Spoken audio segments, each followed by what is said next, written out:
Good morning students, hope you all are fine. This side Ajay. Now today we start with the last module of the chapter equality. How can we promote equality? We have already noted some of the basic differences among the socialists and the liberals on the most desirable way of achieving the goal of equality.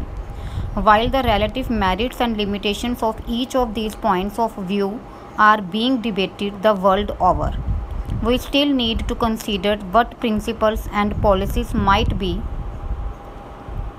considered necessary for pursuing equality. Specifically, we need to consider if the use of affirmative action is justified for purposes of bringing about equality. This issue has raised a lot of controversies in recent years, and we will discuss this issue in the following section. Number 1. Establishing formal equality. The first step towards bringing about equality is, of course, ending the formal system of inequality and privileges. Means no special facilities or rights given to any particular class or people. Social, economic and political inequalities all over the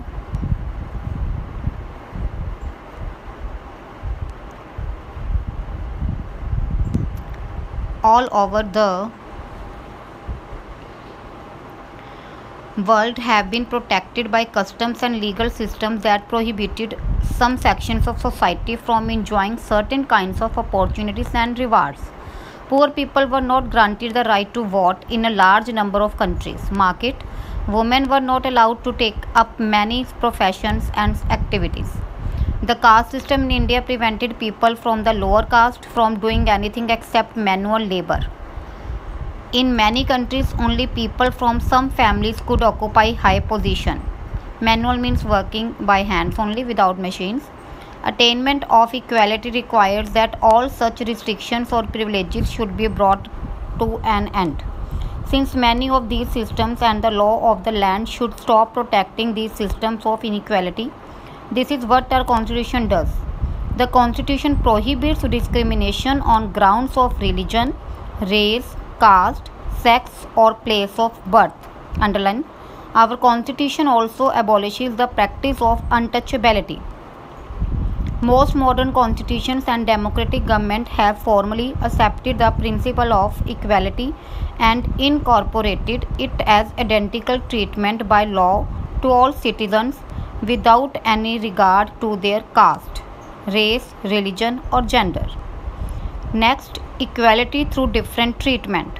However, as we noted earlier, formal equality or equality before the law is necessary but not sufficient to realize the principle of equality.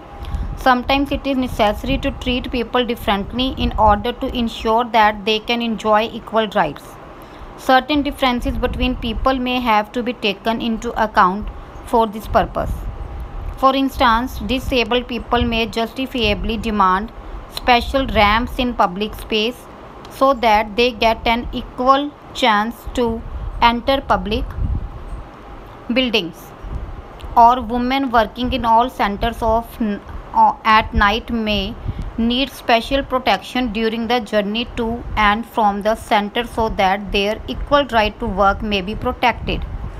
These should not be seen as infringements of equality but as enhancement of equality. In this way, we can protect women also and other caste peoples also, and we should give them equal facilities also, recognition also, and give them importance.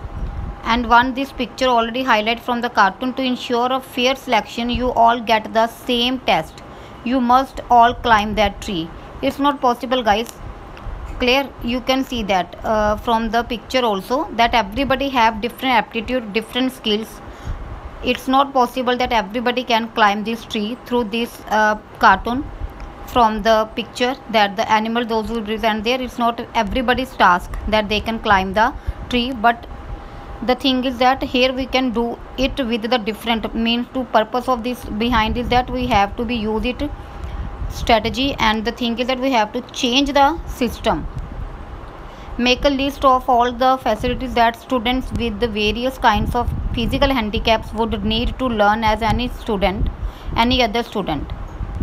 Which of these facilities are available in your school? You have to be mention it. Like for example, you can see that for handicaps, lifts are provided, ramps are there. They because they have problem regarding if they want to be go upstairs. So here we can see that what kinds of differences hinder access to equal opportunities and what kinds of policies may be pursued to overcome these hindrances are questions that are being discussed in almost all societies today. Some countries some countries have used politics of affirmative action. Affirmative means positive steps we have to take to enhance equality of opportunity. In our country we have rallied on the opportunity. In our country we have rallied on the policy of reservations. In the next section we will attempt to understand the idea of affirmative action, underline and understand some of the issues raised by specific policies within the framework. Now here we have to be know about affirmative action. It means that based on the idea that it is not sufficient to establish formal equality by law, when we wish to eliminate inequalities that are deeply rooted, it is necessary to take some more positive measures to minimize and eliminate entrenched forms of social inequalities. Most policies of affirmative action are thus designed to correct the cumulative effect of past inequalities. Affirmative action can, however, take many forms, from preferential spending on facilities for disadvantaged communities such as scholarships and hostels to special consideration admission to education institutions and jobs. In our country, we have adopted a policy of quotas or reserved seats in education and jobs to provide equality of opportunity to deprived groups, underline weaker section, and this has been subject to considerable debate and disagreement. Other people disagree with that, why special rights given to them. The policy has been defended on the ground that certain groups have been victims of social prejudice and discrimination. This is the statement to prove them from the opposite side in the form of exclusion and segregation. These communities who have suffered in the past and been denied equal opportunities cannot be immediately experienced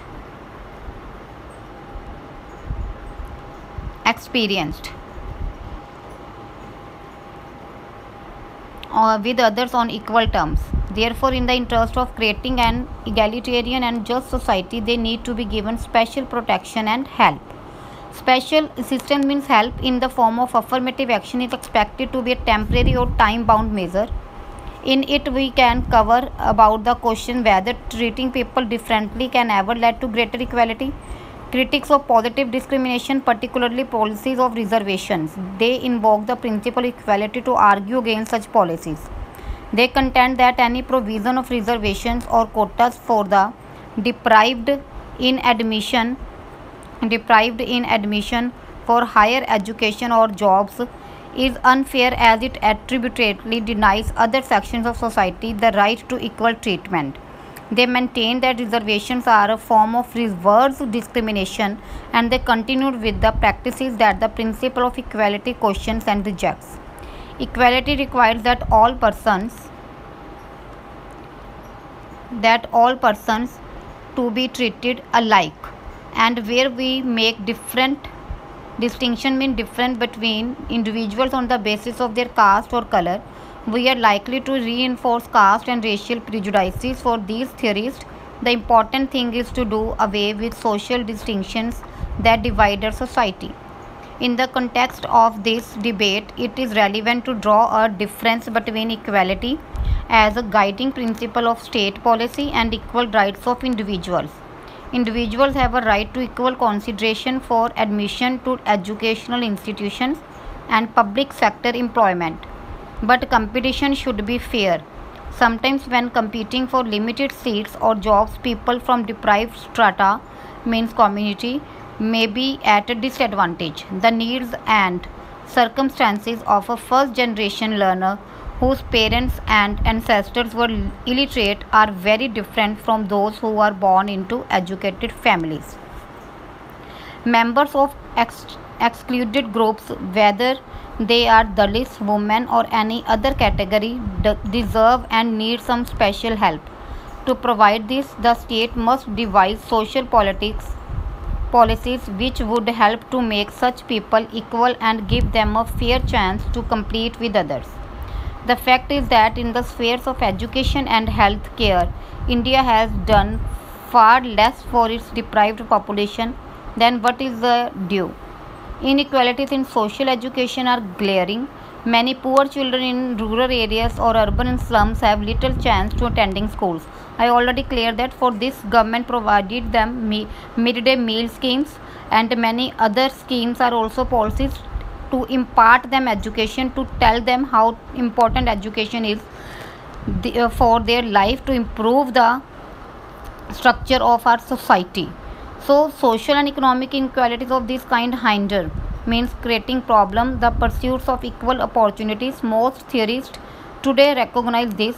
What they contest is not the goal of equal opportunity, but the policies that the state